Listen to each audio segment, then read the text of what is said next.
Hi, I'm James. And I'm Emmy. And welcome back to the Bestiary, Monster Manual A through Z. What have we got today, Emmy? Today we've got the Behir. The what? The Behir! Ah. It does not be there. I'm a So, child.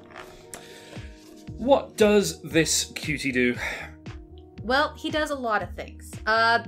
He lives underground, and he is hungry.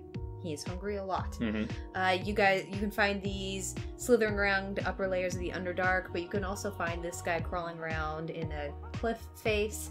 Pits, caverns, that kind of thing. Absolutely. Right. He's got, is it 12 legs, I believe? 12. 12 legs, and he can climb. He can also slither.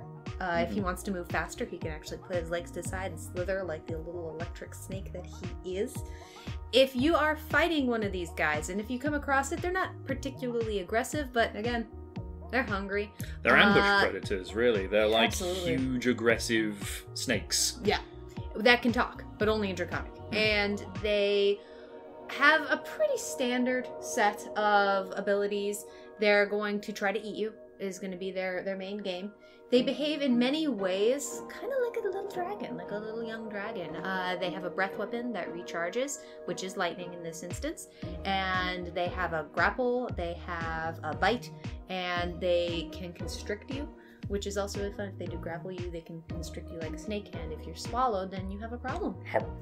And from a narrative standpoint, a good time to ambush this guy might be actually after he eats, because he enters a period of dormancy right after and might not be so up for a fight. Yeah, or at the Right. very least, you might not pay attention. You might be able to get a little closer. Yeah. These guys were made to fight, though, in sort of the long-forgotten histories and the endless wars of dragon versus giant. These were created by the storm giants as living weapons, basically. And they have retained that just hatred of dragonkind, which is nicely ironic given how similar to a dragon this thing is. So you're probably never going to be seeing a Behir and a dragon in close proximity to each other, because a Behir is going to make its nest or its lair where it wants to, where it can find food and stay hidden. And if a dragon shows up nearby, it's going to do one of two things. It's going to try and kill the dragon or drive it off, and if it can't do that, it's going to go way elsewhere. So it's an interesting creature lore-wise. It carries with it a lot of history, which I like, always. And yeah, it just has this really kind of intimidating presence, I think. I mean, if you see this thing come crawling at you, and it starts talking about how hungry it is in Draconic and waving all its little arms at you, this guy's nasty. I'd run away.